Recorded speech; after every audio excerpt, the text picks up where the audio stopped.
Boogie, drop that beat.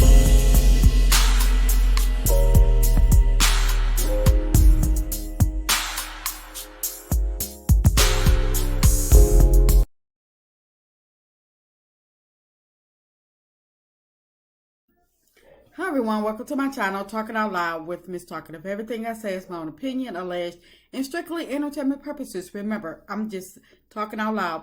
Please like, share, subscribe. Comment on the video, let me know what you think.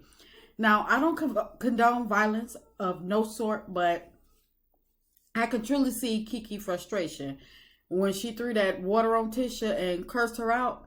Now, Keke was wrong for throwing the water on her.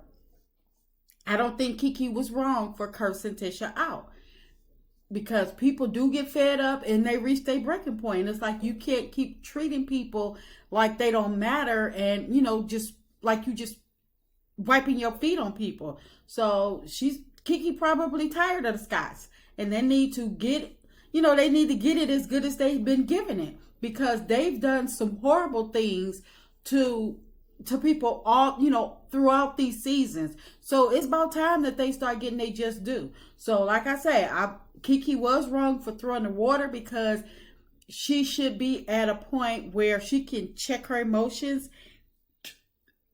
check her emotions a little better than that, and have a little bit more self-control, because she was a college professor, and she don't want to start making people think that she don't have a handle on herself and she don't have any self-control.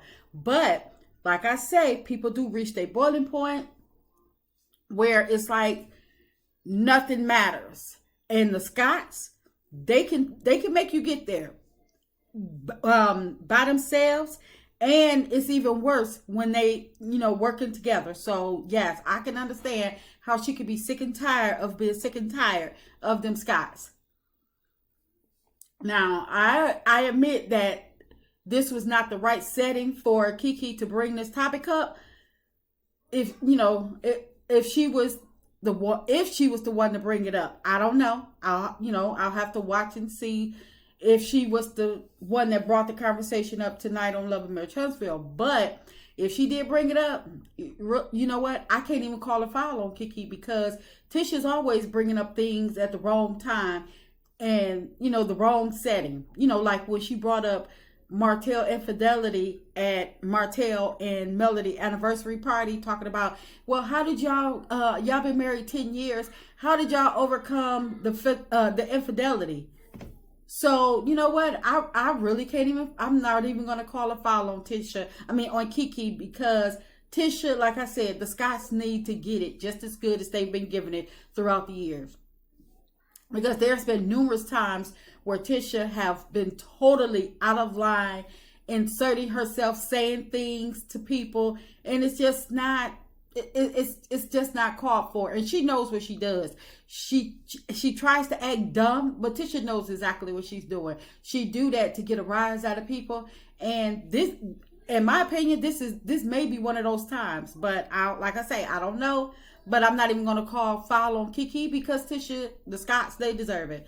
Because I believe that in the past, they were trying to control Keke, and they were trying to make her out to be this washed up drug addict that can't be trusted, and, just to make themselves seem relevant and the stars of the family. And Keke, she was really trying to mend the fences with Tisha on the first half of season 6. Keke pouring out her heart to Tisha, telling her how much he missed her. She missed what they had. She missed their friendship. Not just them being family, but their friendship that they had. And Tisha, she was talking about how much she can't trust Keke, and, everything that Keke has done. And I'm like, I get all of that, but she's pouring her heart out to you. And for y'all to be as close as y'all say y'all were, and, especially by y'all being close and being family, that was like a double, like, oh my goodness, double greatness or something. But it's like Tisha's and I understand Keke probably did some horrible stuff in her time of being on her prescription meds, and it probably didn't set well with the Scotts or Tisha. But at the end of the day,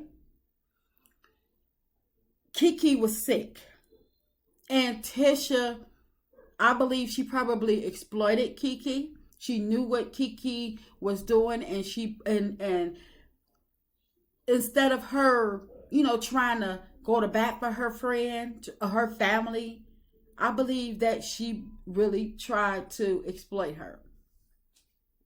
And even on the show when she was talking about how Keke stole her pills after, giving birth and stuff. But I'm like, that incident happened several years ago. And if I'm not mistaken, about 7 or 8 years, because she said it was, after she gave birth because she had a C-section. But, on the show, her daughter is now, 7 or 8. So I'm going to say 6 or 7 years ago. But however long, Tisha is like, she could say whatever she want to say, bring out everybody's flaws, and she's always pushing the envelope with other people business and tactics that she uses against other people a little too far. And I'm not even gonna say a little too far. I'm gonna say she pushed the envelope too far. Tisha goes too far, but she can't handle it. And now the Scotts are getting a dose of their own medicine, and I'm here for it. I really am. I'm glad that Mel is stepping up and showing them the revelation, putting their shit all in their face this year. They loans, they lawsuit, everything, calling out the smoke and mirrors, the shams in the black-owned woman minority business, how it's smoke and mirrors, all of that. I'm here for all of it about the Scotts being exposed, because the Scotts don't feel as though they do anything wrong, and if they do, then it's somebody else's fault. They shouldn't be held accountable for it, but they laugh at everybody's pain, everybody's suffering, and they make a mockery out of it. So like I say, I don't condone Keke throwing the water, but I can understand her cursing Tisha behind out. Because Tisha always want what she's not willing to give. She always expect for you to do more for her than she would ever do for anybody else. The Scotts, in my opinion, they are takers. They are never givers. They are not humble people. They are not decent people. And they need to really be humble, in my opinion. But I believe that Tisha is really mad at Keke because Keke is on the show, and because she's always had to be measured up by her standards and her mama's standards, not by Keke, because Keke said she loved Tisha regardless. And she had to, because she said they were best friends, did everything together. But Tisha didn't look at it that way. Tisha looked at it as a competition. So when Tisha got on this show, she was like, yeah, now I'm finally the star of the family, this, that, and the third. So when Keke got a spot on, or she got a glimpse of Keke trying to get a spot on the show, she started coming for Keke then. Even though their friendship had already broken up, but she went deeper with it and started messing her up, trying to basically expose her and, knock her down a notch, make people think that, she's still on drugs, she can't be trusted, and all that stuff, and which Tisha should have just left it alone and let things work themselves out. And because things gonna work out the way they supposed to work out anyway. That's why Keke wound up getting on the show. Tisha wasn't able to stop Keke, and she knows she can't stop Keke, and she know that people would rather see Keke and hear Keke's story than hear theirs, because their story is fake and they don't want to deal with it. At least Keke will admit to her faults and what she did. Tisha, Marceau, everything is hush hush, so secretive with them. Like I said, they always laughing at other people. So I believe that Tisha, she really could have been a positive force when Keke was going through her trauma, and she needed a lifeline. But like I say, the Scotts, Tisha, they're not givers, they're takers, they're users. And Tisha really missed an opportunity to show that she does have a heart, and that she can be more than what people see her to be on this show. I just, like I say, I'm here for it, and that's just my opinion. I'm just talking out loud. Please like, share, subscribe, comment on the video. Let me know what you think.